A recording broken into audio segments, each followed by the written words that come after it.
Every morning, before Tina Turner opened her eyes, Erwin Bach was already awake. He did not wake her. He simply sat, in a chair pulled close to the window, watching the light move across Lake Zurich, and waited. This was Küsnacht, Switzerland. This was 2016. And the woman who had survived everything, the violence, the poverty, the years of erasure, the decade of silence when the world forgot her name, was now fighting something no amount of will could fix. What Erwin Bach did in those early hours, while Tina slept and the world still believed she had simply retired in peace, is one of the quietest love stories ever lived inside one of the loudest careers in music history. This is that story.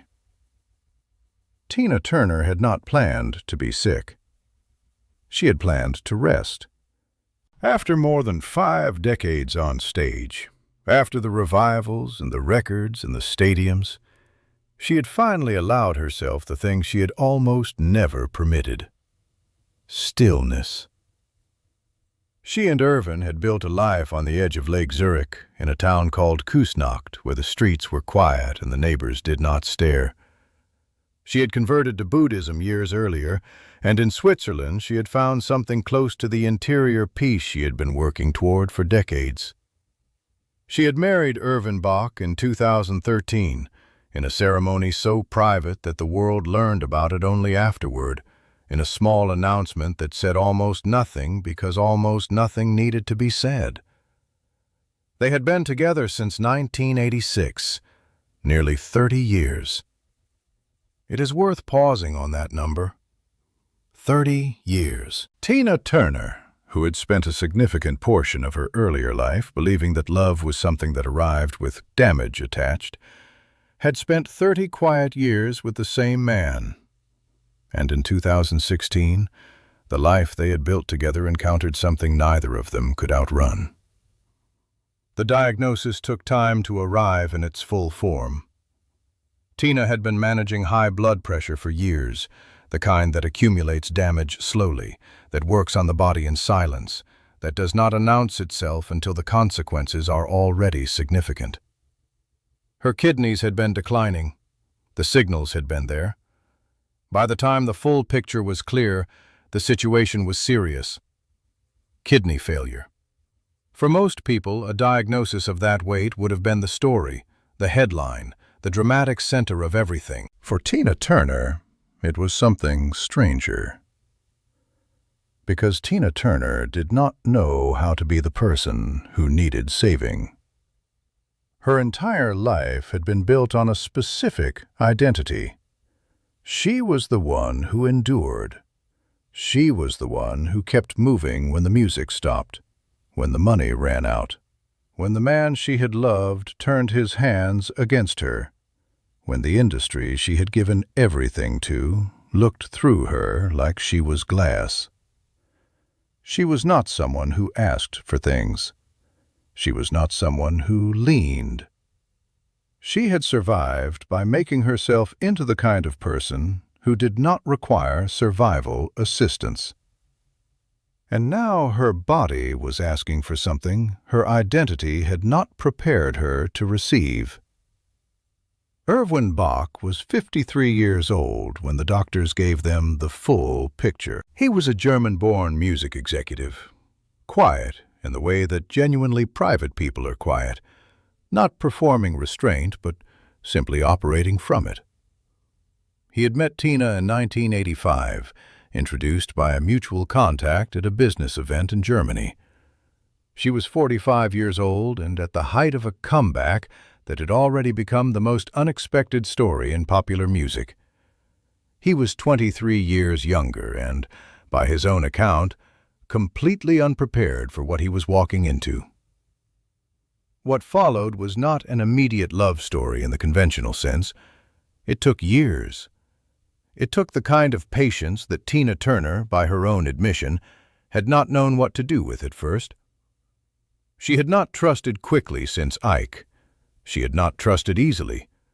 And here was someone who simply showed up, consistently, without theater, without ultimatums, and waited. He waited long enough that she eventually believed him. The mornings in Küsnacht during 2016 and into 2017 were not dramatic.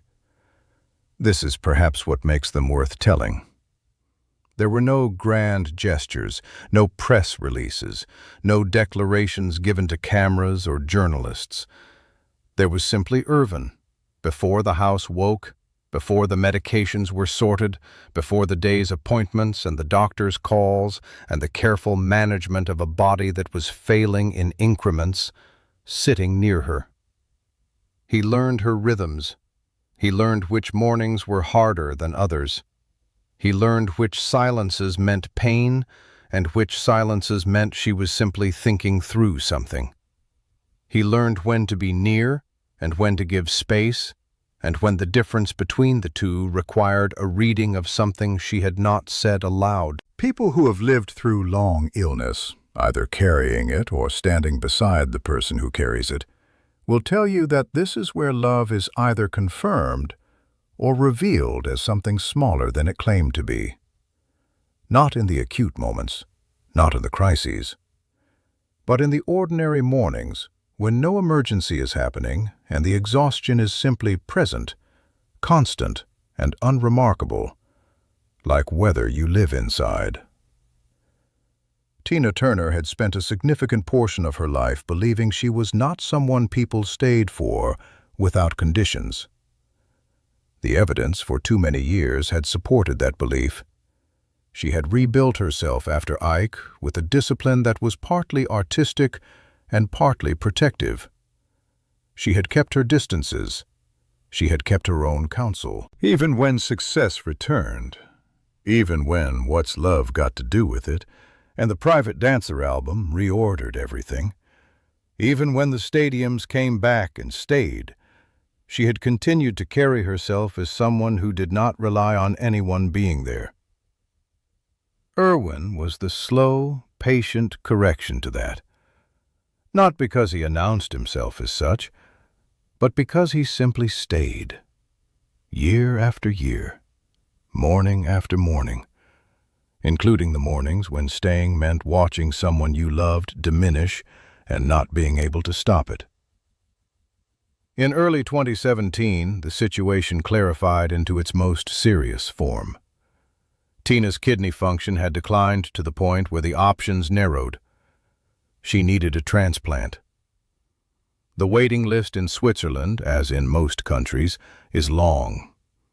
The physical decline during the wait is real and compounding. The uncertainty has its own weight, separate from the illness itself. Erwin did not wait for the list. He was tested. He was compatible. He told Tina that he wanted to donate one of his kidneys to her. She did not say yes immediately. This is a detail worth understanding. Tina Turner, who had spent decades unlearning the reflex of asking for nothing, who still carried the imprint of years when receiving care had come with cost, did not simply accept what he was offering. She understood what it meant.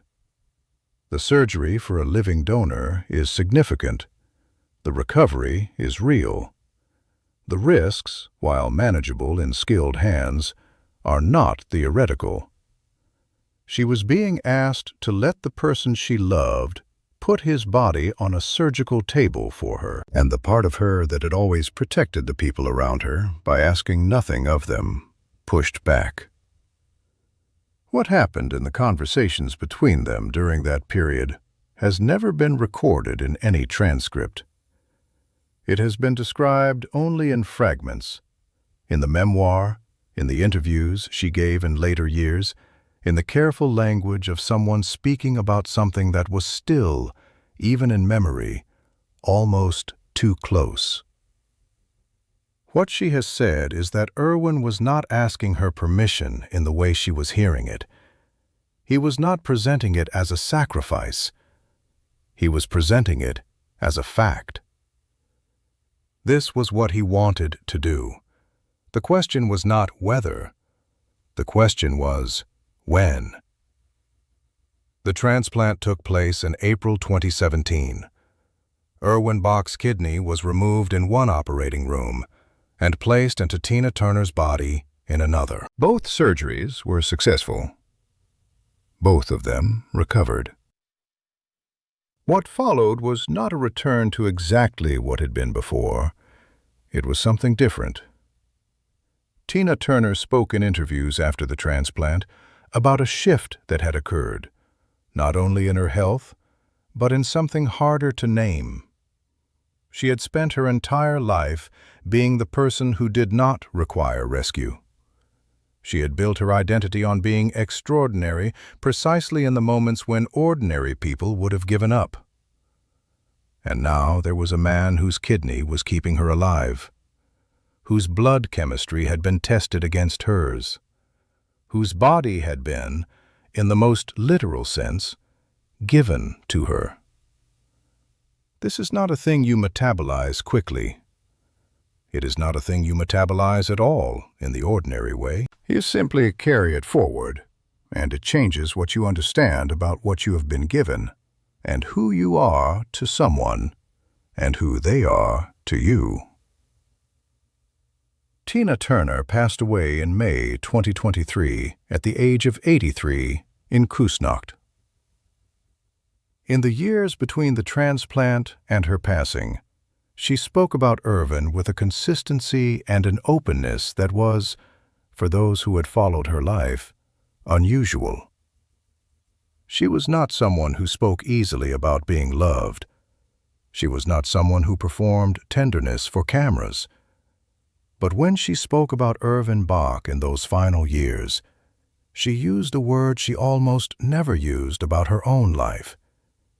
She said she felt safe. For a woman who had spent decades being the safest person in any room she entered, the one who held the crowd, who steadied the atmosphere, who made 18,000 strangers feel something they had not been able to feel anywhere else, this was not a small word. It was perhaps the most honest sentence she ever spoke about what the last years of her life had given her. The public legacy of Tina Turner is enormous and specific. The voice, the legs, the comeback at 44, the survival, the stadiums. But the people who were close to her in Küsnacht have described someone different in those final years, quieter, more willing to receive, more willing to acknowledge that being held was not the same as being weak. That is, in its own way, as significant a transformation as anything she accomplished on stage. Erwin Bach has said very little publicly since her death. He did not write a book. He did not use her name to build a platform. He gave her a kidney. He stayed beside her through the years that followed, and when she was gone, he remained the kind of person he had always been, someone who was not performing any of it. There is something worth holding in that. The most significant love stories are not always the loudest. Sometimes the most significant love story is a man who woke before sunrise for 2 years and chose to sit near a window so that when the woman he loved opened her eyes, she would not be alone in the first moment of the day. Sometimes love is not a song. Sometimes love is just presence. Repeated, quiet, without end. If this story moved you, if you have ever loved someone through something they could not control, share it with someone who needs to hear it today. Subscribe to this channel. Leave a comment below. What is the smallest act of love someone has shown you that you have never forgotten? We tell these stories because they deserve to be told. We'll see you in the next one.